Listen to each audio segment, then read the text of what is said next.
Hello, everybody, and welcome to Unit 1 of OpenStack Psychology. My name is Prescott, and I'm here with Succinct Psychology, and I will be going through Chapter 1, Introduction to Psychology, with all of you. And I hope that you stick around throughout the course, and so that you can learn, and this should give you a pretty good understanding of what psychology is all about, and, improve your knowledge, and you can expand upon that if you would wish to. So let's get started. Okay, so starting off, what is psychology? So psychology is the scientific study of mind and behavior. So here you can see we got a nice background image, see a bunch of people working together, nice little image. And here we have Antonio Canova's sculpture, which depicts Eros and Psyche. Eros and Psyche is an old myth about, I think it's Eros, who's Cupid, and Eros and Psyche's love and how they overcome obstacles. So you can kind of view it as psychology is overcoming obstacles, but in that circumstance, it's obstacles in the mind. So continuing, what is psychology? So the word psychology is broken into two parts, psych and ology. Psych means soul, and ology is the scientific study of it. So you put them together and you get psychology, which is a scientific study of the mind and behavior. So psychologists study everything about the human experience, from the basic workings of the human brain to consciousness, memory, language, reasoning, personality, and mental health. So it kind of covers all your bases there. History of psychology. So there's several different psychological perspectives. First off, we have structuralism, which is understanding the conscious experience through introspection, which was started by Wilhelm Wundt, or Wilhelm Wundt, if you want to be technical with it, proper German pronunciation. Introspection you can think of as self-reflection, like looking in yourself and kind of thinking about your experiences and going from there. So that's structuralism. Functionalism is focused on how mental activities helped an organism adapt to its environment. Now, this was pioneered by William James, and that basically means, it's kind of in the description for all of these, but how an organism's mental activities allowed it to survive in an environment. So you can think of humans. How was our mental activity in the early stages, way back in the day?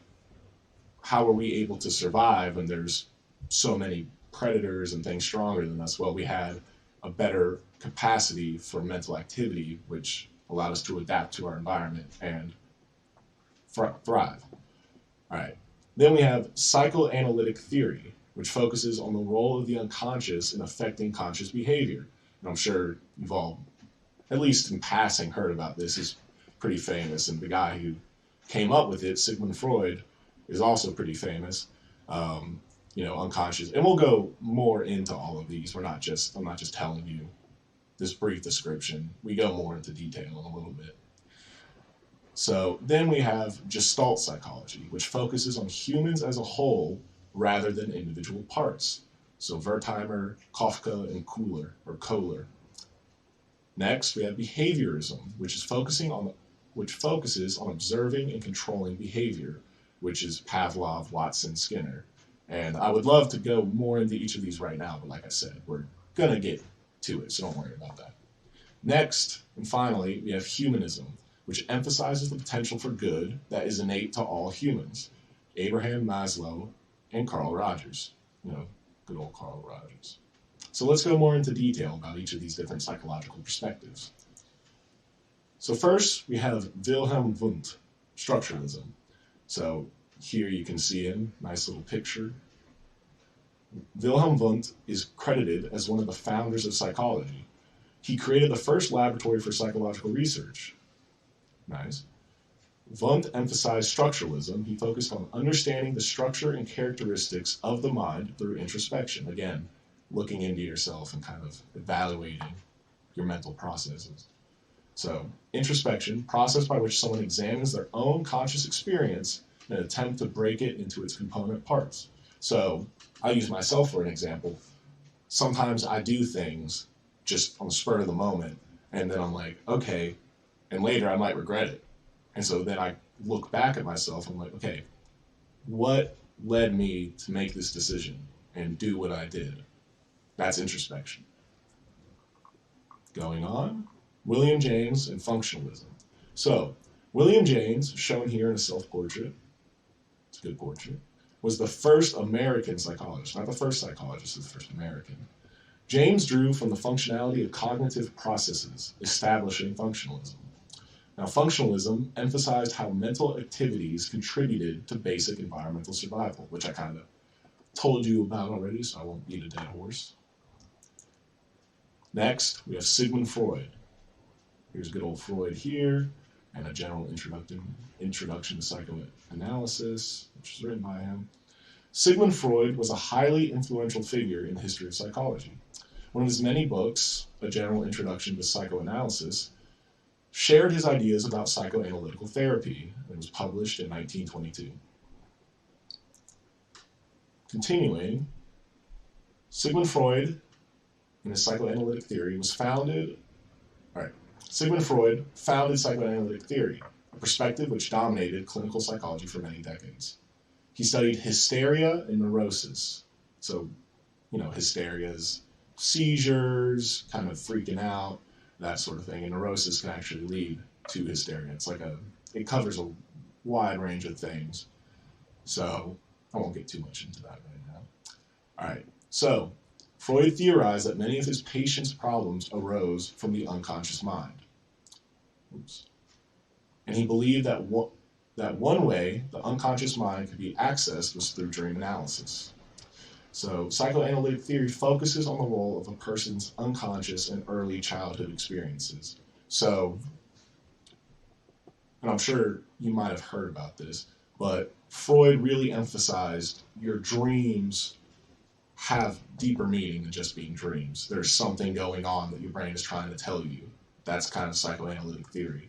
And so if you assess your dreams in that unconscious mind, you can kind of work through your problems or find out what your problems are. And he really emphasized how your early childhood experiences will influence who you are today and how you act. All right, so let's keep going. So Gestalt Psychology, which was Kohler, I keep saying that wrong, Kafka and Wertheimer were German psychologists who immigrated to the U.S. to escape Nazi Germany. So Gestalt means whole, so you can think of it as whole psychology.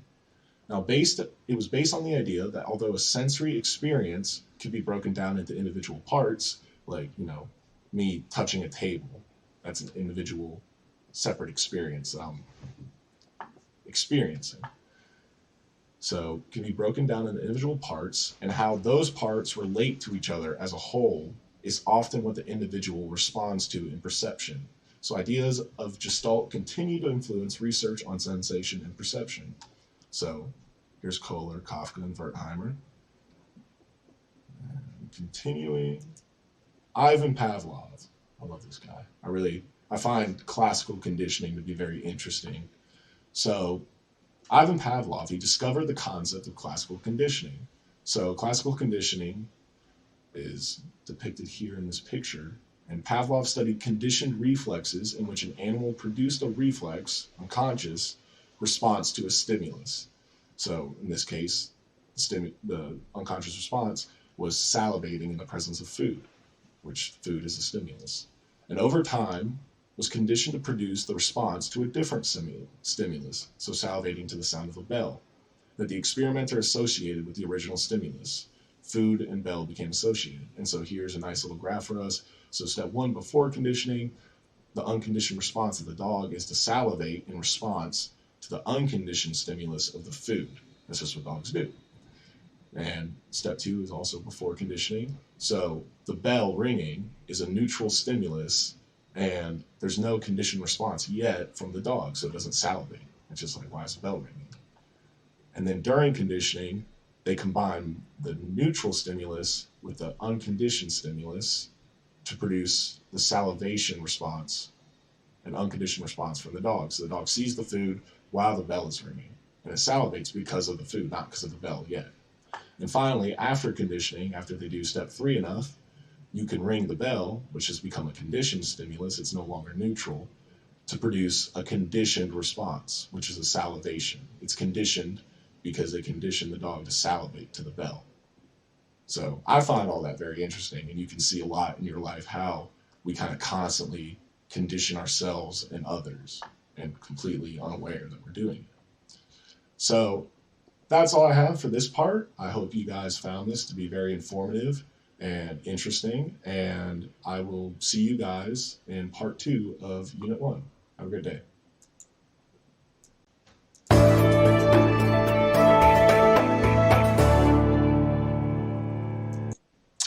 Hello, everybody, and welcome to part 2 of the OpenStax College Psychology course.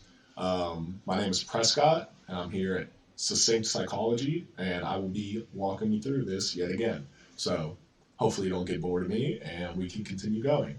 So last time we went over, Freud, Gestalt Psychology, classical conditioning, kind of just introducing everybody to the basics of psychology, the different psychological perspectives. And so we will continue to do that here in part 2, and we're going to pick up where we left off, which is at John B. Watson, behaviorism. So John B. Watson is known as the father of behaviorism within psychology. He believed that objective analysis of the mind was impossible. So if you don't know, subjective is opinion-based, objective is factual-based. So he's basically saying it's impossible to objectively or factually evaluate the mind. Instead, he focused on observable behavior and ways to bring that behavior under control. Today, behaviorism is used in behavioral and cognitive behavioral therapy. So his stance was that, unlike Freud, who was trying to analyze the mind through dreams and kind of unconscious behaviors, childhood experiences, John B. Watson would argue with that and say, no, you can't do that. Instead, focus on the behavior and then try and find a way to bring that behavior under control. So using the example I used last time, where sometimes I make impulsive decisions that don't always benefit me, instead of focusing on, maybe how Freud would be, maybe as a child, this happened, you did this, which is explaining your behaviors. Watson would directly analyze my behavior and then be like, okay, we need to get this under control. So that's Watson and behaviorism. Continuing on. B.F. Skinner. So Skinner concentrated on how behavior was affected by its consequences. So he studied the principles of modifying behavior through reinforcement and punishment, which he saw as major factors in driving behavior. So operant conditioning. Now, it's important not to get classical and operant conditioning confused, because if you remember, classical conditioning involves conditioning, and we're going to use the dog example again, a dog to salivate at a bell, the sound of a bell, through exposure to the neutral stimulus of the bell, added with the unconditioned stimulus of food, to eventually the dog will associate the ringing of the bell with the food and will start salivating. Now, Skinner, in operant conditioning, he focuses more on punishment and behavior and reinforcement. So let's say that you had a child who was throwing tantrums all the time, or, now let's use a better example. Let's say you had a kid who didn't want to do his homework. He just refused to do it. You just want to play video games. Well, Skinner would say you need to punish him to enforce or try and encourage the behavior of studying, doing his homework. And how you do that is by removing his video game. So mom hides his Xbox, right?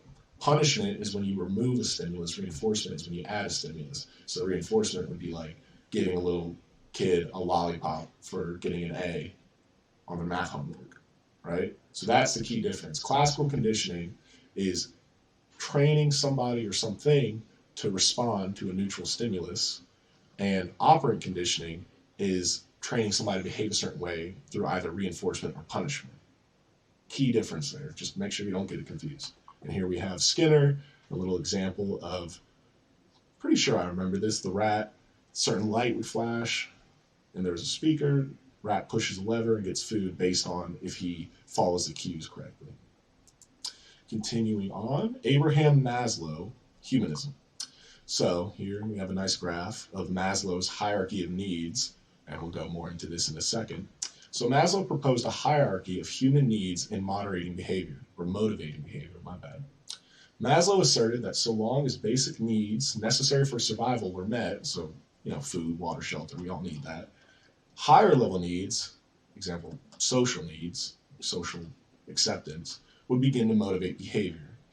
So, again, as long as your basic survival needs are met, then, because that's what motivates you, if those are met, then higher level needs, such as having friends, getting a job, would motivate your behavior rather than getting food and water. So this is broken down in this chart here. So at the very base, we have the physical needs. So you need food, water, shelter, and warmth. So that at this level, that's what motivates your behavior. You're motivated to go find food and clean water and whatnot. Once you have these, then you can move up to security. So, being safe, having a job, having assets.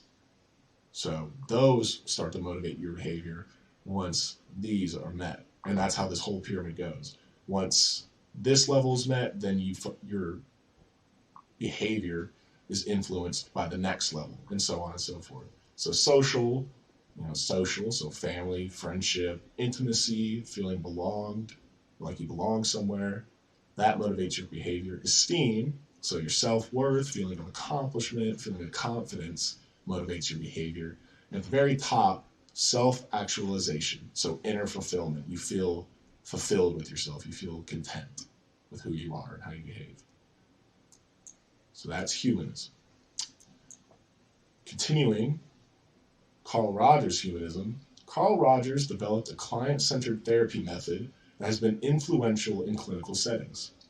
Client-centered therapy involves the patient taking a lead role in the therapy session. Rogers believed therapists need unconditional positive regard, genuineness, and empathy. So he really emphasized, not being critical, not being judgmental when you're working with a client. He says you need to have these three aspects when you're with a client. So you need to unconditionally be positive. You can't say, oh, you did this, you're a bad person. You need to be positive about it. Being genuine, so, no sarcasm, no snarkiness.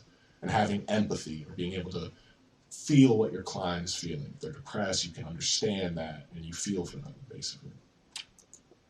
So, going on from the psychological perspectives, we have the cognitive revolution.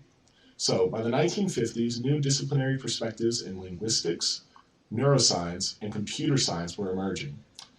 The mind became the new focus of scientific inquiry. So, Noam Chomsky was very influential in beginning the cognitive revolution. He believed psychology needed to incorporate mental functioning into its focus in order to fully understand human behavior. So, kind of think of the cognitive revolution like the industrial revolution, but instead of focusing on technology and building and whatnot, cognitive revolution focused on the mind, cognitive. This, again, happened in the 1950s, and Noam Chomsky was a very important person during all of this. Going on, we have Margaret Floyd Washburn. Here's a nice picture of her. Very pretty lady. So she is the first woman to earn a doctorate in psychology, which is obviously, that's a big deal. She researched on animal behavior and published an authoritative text on the subject. So, can't really go too much into this. Pretty self-explanatory here, what OpenStax is telling us. Continuing, we have contemporary psychology. So there's, as you can see, a bunch of branches of this. We have biopsychology, and again, it's going to be the same as the psychological perspectives, where I just kind of have this list here, and I just go through it real quick, but then we go more in depth with the following slides. So we have biopsychology and evolutionary psychology. Actually, I have a quick little game. If you don't know what all these different branches are, try and guess what they cover just based on the name, and see if you're right. So then we have sensation and perception, cognitive psychology, developmental. I'm not going to say psychology at the end of each one. It's psychology. Developmental, personality, social, health, industrial, organizational, sports and exercise, clinical, and forensic psychology. And so before we get into all of these, I'm going to end this part, and we will continue going through the different branches of psychology in the next part. And I hope you guys found this lesson informative. Again, my name is Prescott, Succinct Psychology, and have a great day, and join me next time. Thank you.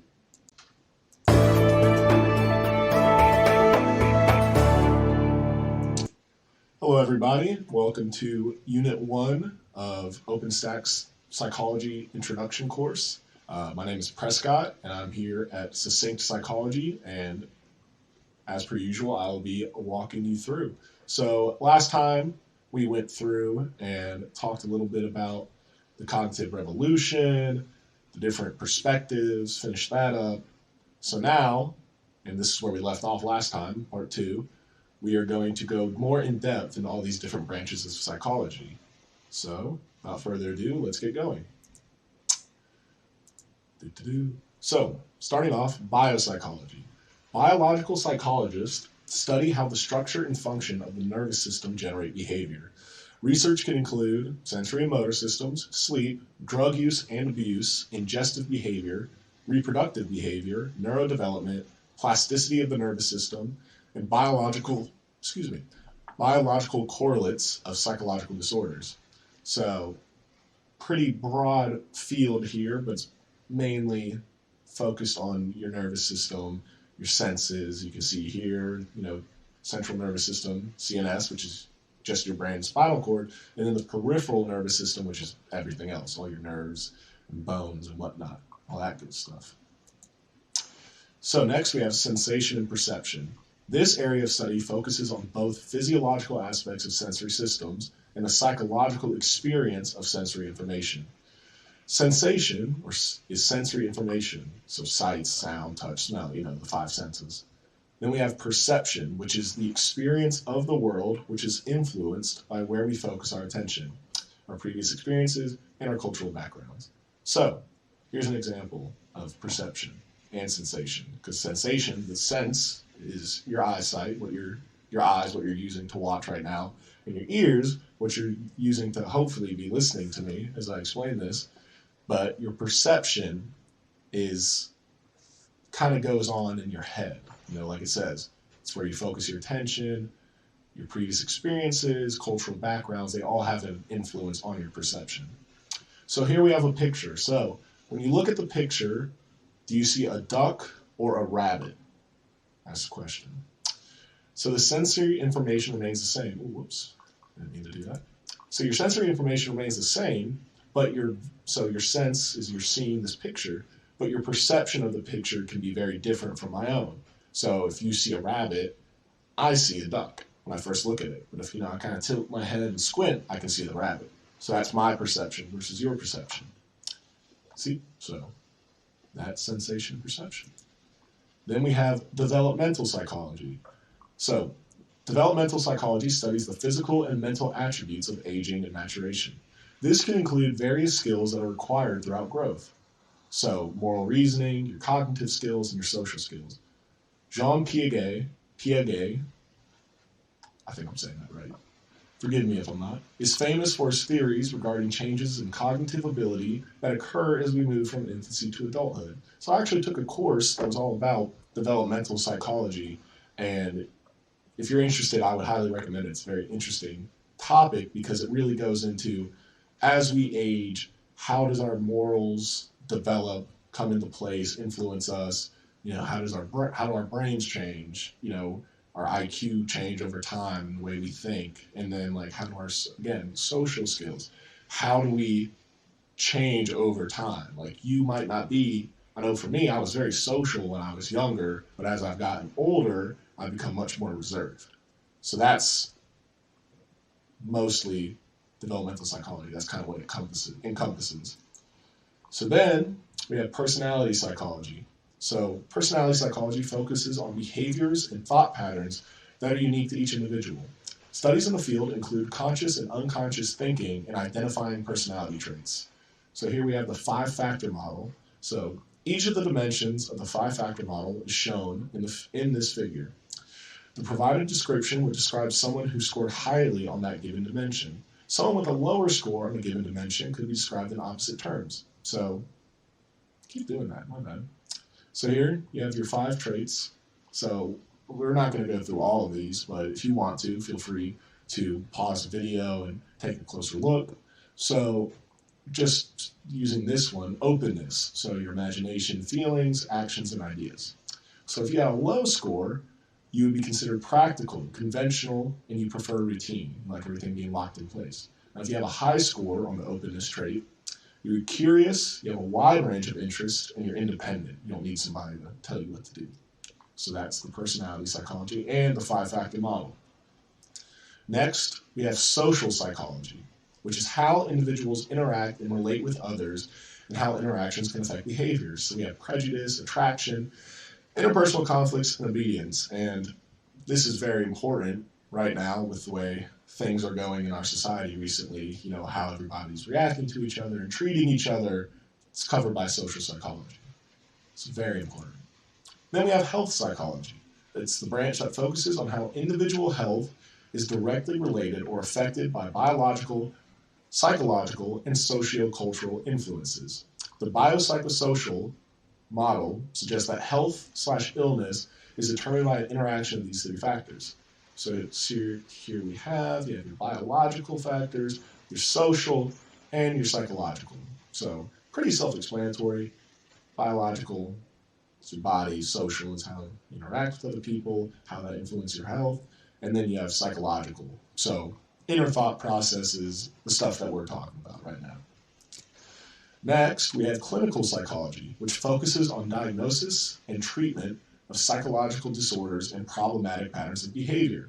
Study involves clinical therapy and counseling. Now, cognitive behavioral therapists take cognitive processes and behaviors into account when providing psychotherapy. This is one of several strategies that may be used by practicing clinical psychologists. So we have a little helpful chart here. So it shows how these 3 factors all influence each other. So your emotions can influence your thoughts, which your thoughts can influence your behaviors, and then your behaviors can influence your emotions, like a little cycle. But it can also go in reverse, doesn't have to start with emotions, etc. So, kind of wrapping this up, our little branches, we have, this is the one I'm actually interested in, starting a career hopefully one day, is industrial organizational. So it's a branch that applies psychological theories, principles, and research to industrial and organizational settings. It involves issues related to personal management, organizational structure, and workplace environment. Next, we have sports and exercise psychology. It focuses on psychological aspects regarding sports and physical performance. Study includes motivation, performance-related anxiety, and general mental well-being for, athletes and whatnot. Then we have forensic psychology, which is a branch of psychology dealing with the justice system. Tasks of forensic psychologists include assessment of individuals' mental competency to stand in trial, sentencing and treatment suggestions, and advisement regarding eyewitness testimonies. This field of psychology requires a strong understanding of the legal system. So that wraps up the last 3 of our different branches. So going on, we have careers in psychology. Most careers in psychology require a PhD or a master's degree. So here we have a few career options. You can get into teaching, research, clinical psychologist, counseling psychologist, social work, and corporate and marketing jobs. Here we have a little picture. Doctoral degrees are generally conferred in formal ceremonies involving special attire and rites. Here you have the credit. Nice little picture.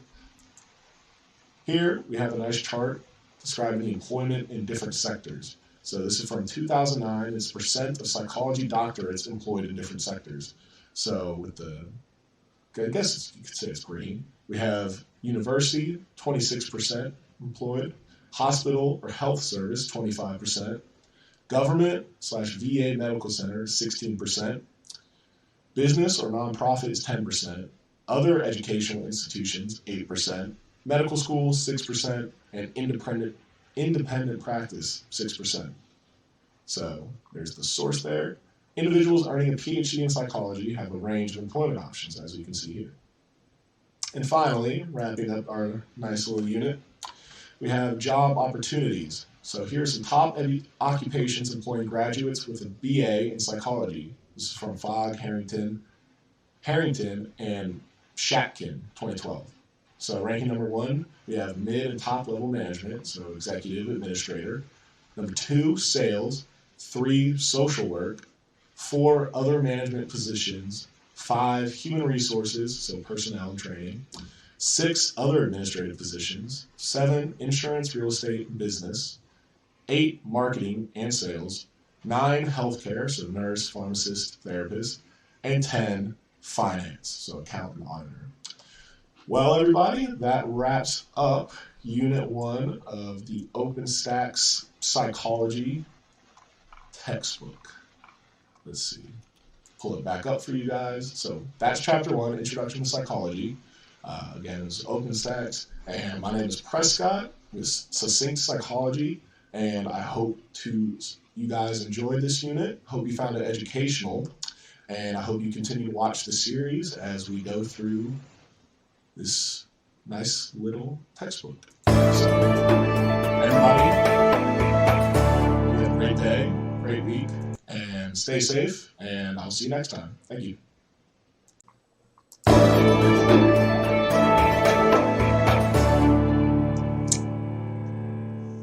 Alrighty, hello everybody, welcome back to Psychology 2E with OpenStax. This is the OpenStax textbook, and we're going to continue going on from Chapter 1 to Chapter 2, and in this chapter we will be going through psychological research. My name is Prescott, and I'm here with Succinct Psychology, and I'll be walking you through this today. So without further ado, let's get going. So, starting off, we got this nice little picture. How does television content impact children's behavior? You got the credit. So we're kind of going to be going through how people research this kind of thing. How does television content impact children's behavior? So we'll go through how researchers determine that. So starting off, why is research important? So at one time in history, people believed the earth was flat and that mental illnesses were caused by possession, believe it or not. People can be very wrong in their ideas about the world when they do not rely on evidence to support their claims. Research is a mandatory process in validating claims. So scientific research is empirical, which means it is grounded in objective, tangible evidence that can be observed time and time again, regardless of who is observing. Without research, we would only have intuition and groundless assumptions, which wouldn't be good for determining things at all. Through research, we are able to prove certain ideas through study and testing. So psychology is a science, therefore research is required to not only further investigate something, but provide verification and support of the findings. So here we have a nice picture of a human skull. Some of our ancestors across the world and over the centuries believed that trephination, I don't know if I'm pronouncing that right, or the practice of making a hole in the skull, as shown here, see that big old hole there, allowed evil spirits to leave the body, thus curing mental illness and other disorders, which we now know isn't a way to cure mental illness and other disorders. It's not a good thing to have a giant hole in your skull. So, use of research information. Advertising campaigns often claim to be based on scientific evidence, quote, quote, when in reality, it is based off of belief. So thinking critically about claims, what is the expertise of the person making the claim? What might they gain if the claim is valid? Does the claim seem justified given the evidence? And what do other researchers think of the claims or the claim? So this is how you think critically about claims in research. So the process of scientific research, inductive versus deductive reasoning. So deductive reasoning is results are predicted based on a general premise. All living things require energy to survive. That's your premise. Ducks are living things, therefore ducks require energy to survive. Conclusion. So it's just the general premise that all living things need energy to survive. Ducks are living things, so therefore they require energy to survive. That's your conclusion. Inductive reasoning are conclusions are drawn from your observations. So, example, you see many fruit growing on trees and therefore assume all fruit grow on trees. So here, instead of just, it's a general premise that everybody knows, it's you see the fruits on the trees, therefore all fruits must grow trees. So, walking through the process. So 1, scientists form ideas, so theories or hypotheses, through deductive reasoning. Again, that's based on general premises. Step 2, hypotheses are then tested through empirical observations, and scientists form conclusions through inductive reasoning. So that's making observations. 3, these conclusions lead to new theories and hypotheses or more broad generalizations. So here we have a nice little graph. So you start off hypotheses or general premise, use your inductive reasoning to come up with empirical observations, and then use your deductive reasoning to form further hypotheses or general premises. So psychological research relies on both inductive and deductive reasoning. You need both in order to kind of effectively research. You can't just only use deductive reasoning or only use inductive reasoning. Continuing on, so now we come to the scientific method. So scientists use inductive reasoning to form theories, which then generate hypotheses. Theory is a well-developed set of ideas that propose an explanation for observed phenomena. And a hypothesis, or hypotheses, I might vary in my pronunciation. So hypotheses are tentative and testable statement, is a tentative and testable statement or a prediction about the relationship between two or more variables. So hypotheses predicts how the world will behave if the theory is correct, and usually they're an if-then statement, and they are falsifiable or capable of being shown to be incorrect. So here we have another nice little flow chart kind of. So come up with your theory, which is your well-developed set of ideas that propose an explanation for observed phenomena. You use the theory to form hypotheses or a tentative and testable statement about the relationship between two or more variables. And then you design a study to test the hypotheses. So you conduct research, perform the research, which leads to you making observations, which you then, so you observe what came of your research to then create or modify. So create a new theory or modify your existing theory. So that's kind of how the scientific method works. Here we have a nice picture, some pictures here. So many of the specifics of Freud's theories, here's Freud right here, such as, and here's another picture, his division of the mind into ID, ego, and superego. And if you guys remember from the previous videos, we went over the ID, ego, and superego. So if you guys want to know more about that, then check back on those videos. So his division of the mind into id, ego, and superego have fallen out of favor in recent decades because they are not falsifiable. They can't be proven wrong. In broader strokes, his views set the stage for much of psychological thinking today, such as the unconscious nature of the majority of psychological processes. So, going on, now we're going to go over approaches to research.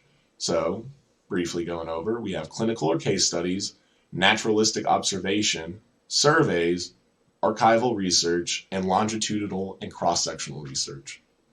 So, first off, we have clinical or case studies. So, clinical or case studies focuses on one individual. The studied individual is typically in an extreme or unique psychological circumstance that differentiates them for the general public. So case studies allow for a lot of insight into a case, but they are difficult to generalize results to a larger population because they're focusing on one specific individual who has a unique psychological circumstance that differentiates them. So you can't really generalize the findings in a case study to your general population. An example here is Jeannie. So Jeannie was studied by psychologists after she was found at age 13, having suffered severe abuse and social isolation. Psychologists were interested in the effects social isolation had on her development. And again, they can't generalize that to the general population because she's a special case. Hence, case studies. Oops. Continuing on. So this is naturalistic observation or behavior. So observation of behavior in its natural setting, naturalistic. Naturalistic behavior is generally hidden under scrutiny or observation. So, for example, seeing a police car behind you would probably affect your driving behavior. To study the most accurate and genuine behaviors, naturalistic observation is proven most effective. Through naturalistic observations, any feelings of performance or anxiety of the studied individuals is eliminated. So, and here we go further into detail, observer bias is when observations may be skewed to align with observer expectations. And I apologize, this picture is kind of blocking it out. We didn't make these slides, we just got them. So establishment of clear criteria to observe should help eliminate observer bias. So again, seeing a police car probably affect your driving behavior. That's not naturalistic observation. If a cop's driving behind you, you're probably, at least me personally, I drive much more carefully because I don't want to get pulled over, get a ticket or anything, which causes observer bias. So you're aware that somebody's watching you, so you act differently. That's observer bias. So here we go, Jane Goodall and some chimpanzees. So Jane Goodall made a career of conducting naturalistic observations of chimpanzee behavior. So she didn't interfere. They weren't aware she was watching them, so they acted normally. Whereas if she had been present and they were aware that she was watching them, they might have acted differently, which isn't a naturalistic observation because she's causing observer bias. So going on, we have surveys, which I'm sure plenty of you have done at least one of. So a survey is a list of questions that can be delivered in many ways, so through paper and pencil, electronically, or verbally. Surveys can be used to gather a large amount of data from a sample or a subset of individuals from a larger population. Surveys can be administered in a number of ways, including electronically administered research, like the survey shown here. So here, you got a little survey, and I'm sure you guys have gotten offered electronic surveys through emails, or your school that you're taking classes at, they'll, at least for my school, FSU, they'll be like, at the end of each end of each semester, you'll have a little survey about how much you like the class and whatnot. That's the school trying to gather information by asking everybody a lot of basic questions electronically. Continuing on, we have archival research, which uses past records or data sets to answer various research questions or to search for interesting patterns or relationships. So here we have a little figure. A researcher doing archival research examines records, whether archived as a hard copy, seen here, or electronically, seen here. So basically using pretty straightforward. You're using past records or data sets to answer your research questions or to search for patterns in those relationships. Alrighty. So now we have longitudinal and cross-sectional research. So cross-sectional research compares multiple segments of a population at a single time, such as different age groups. Longitudinal are studies in which the same group of individuals is surveyed or measured repeatedly over an extended period of time. Researchers often expect some participants to drop out, particularly in this type of study, and therefore often initially recruit a lot of participants, because many of these studies suffer from attrition, which is the reduction in number of research participants as some drop out of the study over time. So longitudinal research, like the CPS-3, help us to better understand how smoking is associated with cancer and other diseases. So just to break it down further, longitudinal would be like studying child development. Okay, we're going to start studying this group of individuals from the time they're a year old to the time they're 10 years old. They're studying the same group over an extended period of time, whereas cross-sectional, you might compare multiple groups, age groups, at a single time. So, okay, how do kids this age group act and compared to kids in this age group in this population? And finally, almost, is correlational research. So correlation is a relationship between two or more variables. When two variables are correlated, one variable changes as the other does. So correlation coefficient is a number from -1 to 0.1, indicating the strength and direction of the relationship between variables, and is usually represented by R. A positive correlation is when two variables change in the same direction, both becoming either larger or smaller. See here, positive correlation. A negative correlation is two variables change in different directions, with one becoming larger as the other becomes smaller. A negative correlation is not the same thing as no correlation. So here we have a negative correlation. So as hours of sleep go up, or down, I guess, in this situation, your tiredness. So they're going opposite directions. It doesn't mean that there's no correlation. Here's no correlation. There's just no correlation between hours of sleep and shoe size. So, and then correlation coefficient. So if it's a -1 correlation, it's a very weak correlation. So it wouldn't be the sequence of dots, wouldn't be as tight-knit. They'd be more spread out. It'd still be positive. It would just be harder to tell because they're more spread out. Whereas closer to 1 that they are, like these ones seem to be, they're tighter together. So we're going to stop here for today. We'll go further into correlation, does not indicate causation, and continue the lesson in the next video. Again, my name is Prescott. I'm here with Succinct Psychology, and hope to see you guys next time, and have a great day.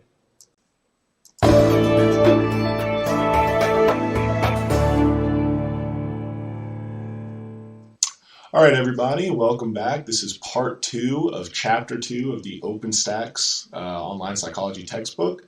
My name is Prescott, and I'm here with Succinct Psychology, and I will be going through part 2 of here, part 2 here. Today we'll be finishing up chapter 2. It's a bit of a shorter chapter. And so last time we went over different types of research, naturalistic observation, clinical or case studies. So we're going to continue that today. And last time we went over a little bit correlational research, what correlation is, coefficients, positive, negative, all that good stuff. So now we're going to continue talking about correlation with correlation does not indicate causation. So a cause and effect relationship are changes in one variable, or when changes in one variable cause the changes in the other variable, and can be determined only through an through an experimental research design. So you can't prove a cause and effect relationship with a correlational research. So, height going up and weight going up, there might be a correlation there, but that doesn't mean that the taller you are, the heavier you are. There's no cause and effect there. You can't prove that with correlational research. So, and then with cause and effect relationships, we have a confounding variable, an unanticipated outside factor that affects both variables of interest, often giving the false impression that changes in one variable causes changes in the other variable. So that, again, that's the unanticipated outside factor that does affect both variables, and it might give the false impression that one variable causes the change in the other, even though there's a third variable that they just weren't aware of, the researchers. So for example, as ice cream sales increase, so does the overall rate in crime. So a relationship exists between ice cream and crime, but is it a correlation or does one cause the other? In this example, temperature is a confounding variable, so temperature was the variable that they weren't factoring. As the temperature increases, ice cream sales increase and people are more likely to be outside, increasing crime rates. So there's a relationship, but the temperature was the confounding variable, which was causing the relationship between the two. So going on, does eating cereal really cause someone to be a healthy weight? So again, I want you guys to think about, does eating cereal cause you to be a healthy weight, or is there a confounding variable? Is there a third variable that's leading to people that eat cereal to be a healthy weight? Illusory correlations. As well as mistaking correlation for causation, people can make false correlations. So an illusory correlation is seeing relationships between two things when in reality, no such relationship exists. And confirmation bias is the tendency to ignore evidence that disproves ideas or beliefs. So illusory correlations can be evolved in the formation of prejudicial, I think I'm saying that right, attitudes that can lead to discriminatory behavior. Many people believe that a full moon makes people behave oddly. Research demonstrates that this relationship does not exist. So I think of illusory correlations as kind of like conspiracy theories. If you look at any conspiracy theories, people will see relationships between two things, because there's a coincidence here, but there's no relationship, but they just see this imaginary relationship between the two things. And then confirmation bias is, you're doing research on something and you want to prove a point, and so you find one piece of evidence that supports your point. You're like, aha, I was right, even though there's a bunch of evidence that is saying, no, you're wrong. But you're looking for that one bit of evidence that proves your point. That's confirmation bias. Causality, conducting experiments and using the data. The only way to establish that there is a cause and effect relationship between two variables is to conduct a scientific experiment. A scientific experiment has precise requirements for design and implementation. So, starting off, we have the experimental hypotheses. Hypotheses can be formulated through observation or after review of previous research. So going on, we have designing an experiment. So we have experimental and control groups. An experimental group is when the participants that experience the manipulated variable or are the participants that experience the manipulated variable. So the group designed to answer the research question. Then you have a control group, and participants that do not experience the manipulated variable. So that's your control group. They're controlling it. They're not the experimental. They do not receive the manipulated variable. So control groups serve as a basis for comparison and controls for chance factors that might influence the rest of the study. Experimental manipulation is the only difference between the experimental and control groups, so any differences between the two are due to experimental manipulation rather than chance. So defining variables and how they will be measured. So you need an operational definition to define your variables, which is a description of what actions and operations will be used to measure the dependent variables and manipulate the independent variables. So there you go, that's your operational definition. And operational definition is also defining in terms of your study, like, for example, so if you're doing a study on anxiety in teenagers, you need to have an operational definition of how you're going to measure anxiety. What is anxiety in the study? Like you need to have a definition of that term in order to effectively conduct your experiment. So, continuing on with designing an experiment, we have avoiding bias and the placebo effect. So, experimenter bias is when researcher expectations skew the results of the study, and then participant bias is participant expectations skew the results of the study.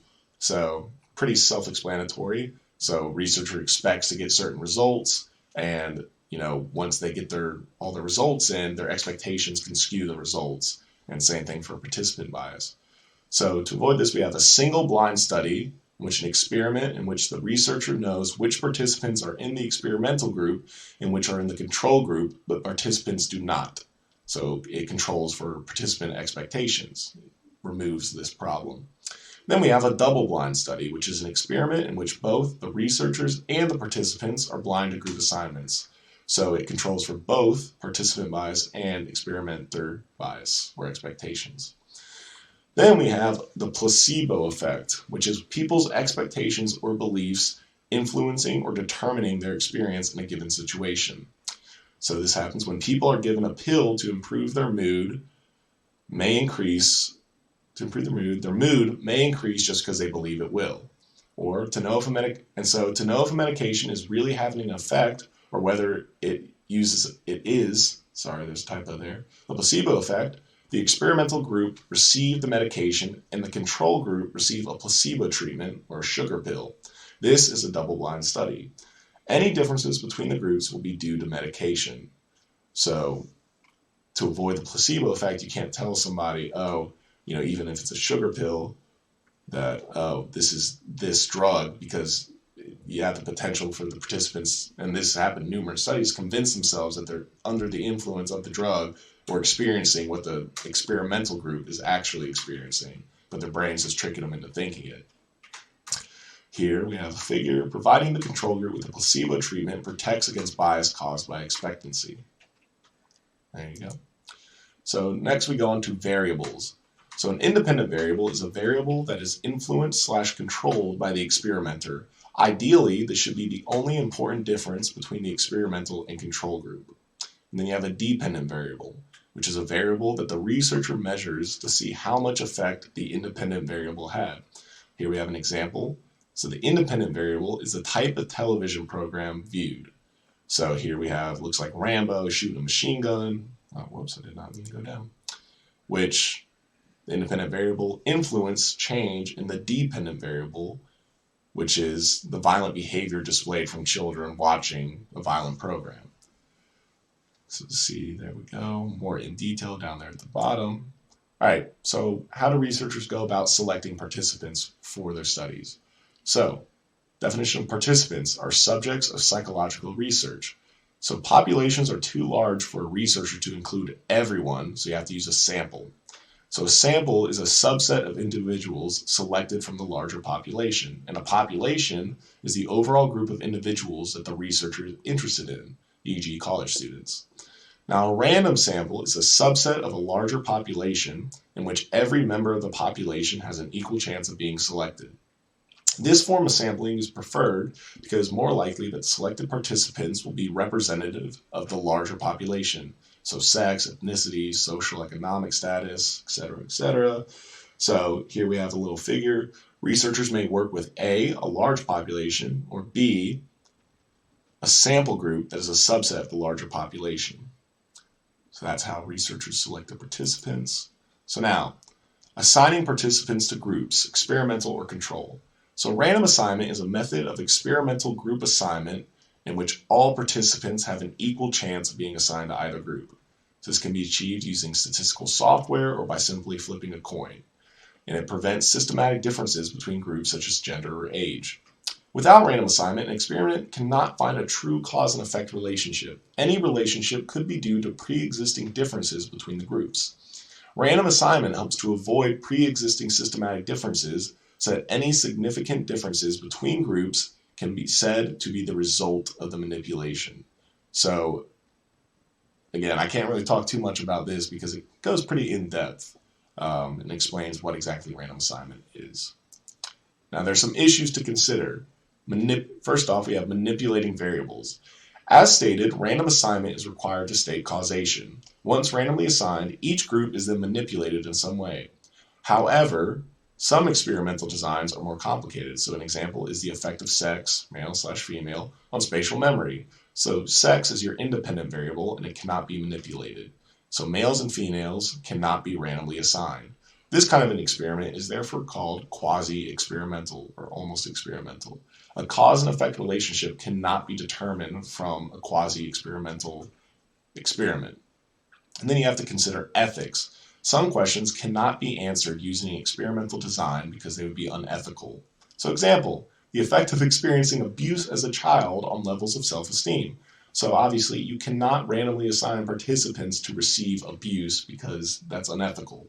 So this would need to be studied using other approaches such as case studies or surveys. You can't go and beat up a kid for a study. So interpreting experimental findings. Once data has been collected, a statistical analysis is conducted. So a statistical analysis determines how likely any difference between experimental groups is due to chance. So psychologists usually discuss results as significant or non-significant. If the odds that the differences occurred by a chance are 5% or less, then the results are significant. So a true experiment, including random assignment, manipulation of an independent variable, and control of extraneous variables, reduce the odds of results occurring by chance. So actually, I was going to finish this up, but I don't want to keep you guys for too long. So we only have a couple more slides, and next video will be a short one, but I'll just go through those in the next video. Again, my name is Prescott. I'm here with Succinct Psychology, and I hope you guys have a great day, and I will see you next video.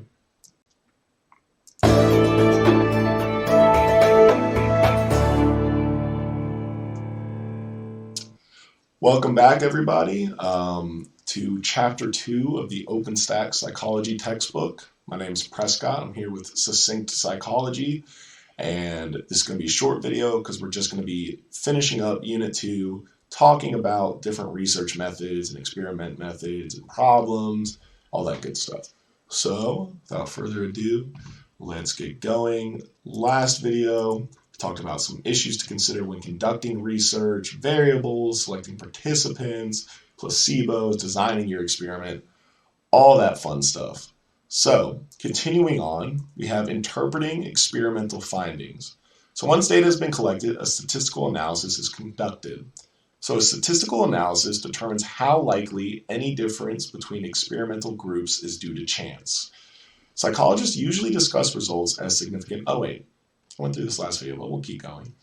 Psychologists usually discuss results as significant or non-significant. If the odds that the differences occurred by chance are 5% or less, then the results are significant. A true experiment, including random assignment, manipulation of the independent variable, and control of extraneous variables, reduce the odds of results occurring by chance. So if you have all these things, you're really covering all your bases into making sure that your results are significant, or the odds that the differences occur by chance are 5% or less. So now, reporting findings. This is where we left off last time, my bad. So research is usually reported in scientific journals, which are usually aimed at an audience of professionals/scholars, and articles published are peer-reviewed journal articles. Peer-reviewed journal article is an article read by several other scientists, usually anonymously, with expertise in the subject matter who provide feedback regarding the quality of the manuscript before it is accepted for publication. So this helps to weed out poorly conceived or executed studies. It improves articles with suggested revisions and determines whether the research is described clearly enough to be replicated by other researchers. So replication determines reliability of the original research design, can include additional measures that expand on the original findings, and provide more evidence to support the original finding or to cast doubt on those findings. So replication is really important because it makes sure that you're not following experimenter bias, you're not just looking for certain answers. It allows other people to test out your research and see if they get similar results, and therefore make sure that it is significant. All right, so bad science and retraction, the vaccine autism myth. So this is kind of going into how, being peer-reviewed can be a little skewed, which is important, why replication is important, because you need to make sure that your results aren't skewed, they're not biased. So many peer-reviewed publications publish research making claims that routine childhood vaccines cause some children to develop autism. Since these reports, large-scale research was carried out suggesting that vaccinations are not responsible for causing autism. Many of the original studies have since been retracted. So it was found that the leading research in the original study had a financial interest in establishing a link between childhood vaccines and autism. Unfortunately, the initial claims were publicized, and many people still think vaccinations cause autism. So that's why replication is important, because they had to do research and make sure that these claims were valid when it turns out they were not. So, going on, we have reliability and validity. So reliability is the consistency and reproducibility of a given result. So would the same test give the same results every time? Or do the instruments/tools used to collect data do so in consistent, reproducible ways? When a study involves observations by multiple people, it is important that they all make observations and record them in the same way. So this is inter-rater reliability, which is a measure of agreement among observers on how they record and classify particular events. So inter-rater, in between raters, or observers. So reliable, consistent measurement does not always mean that it is measuring something correctly. Validity is the accuracy of a given result in measuring what is designed to measure. So does a test measure what it is meant to measure? Important thing to remember is a valid measure is always reliable, so it's consistent. But a reliable measure is not always valid. And a way to think about it is, think about, shooting arrows at a big target. So validity would be, your arrow's hitting the bullseye, like it's measuring what you want it to. In this case, the arrow is hitting the bullseye. That's what you want. Reliability means that if you shot a bunch of arrows, they would be in a tight cluster because they're consistent. So you can think about that when thinking about research, reliably consistent or validly accurate. So is it measuring validity, measuring what it wants to, reliability, are they consistent? Are the results consistent? Next, we have ethics. So, research involving human participants. Research involving human participants must adhere to strict guidelines. So for that, we have the Institutional Review Board, or the IRB, which is a committee of administrators, scientists, and community members that reviews proposals for research involving human participants. So they exist at any research institution that receives federal support for research involving human participants. Generally, IRB must approve research proposal before it can proceed. So, important part of the IRB and ethics involved when you're doing research with human participants is informed consent. So it's the process of informing a research participant about what to expect during an experiment and then obtaining the person's consent to participate. This includes potential risks involved, implications of the research, notification that participation is voluntary, and a notification that any data collected will be kept confidential. So if you've ever done any kind of research, then they will have given you informed consent. They will have told you what the research is about, potential risk, that, if you want to opt out anytime you can. That's what informed consent is. So here we have, as institutions, IRB meets regularly. In institutions, IRB meets regularly to review experimental proposals that involve human participants. So if you want to do something with human participants, you have to run it by the IRB. So part of ethics, when it comes to research, is deception. Sometimes deception is necessary to prevent the participants' knowledge of the research question affecting the results, as long as it is not considered harmful. That's a key point. So deception is purposely misleading experiment participants in order to maintain the integrity of the experiment.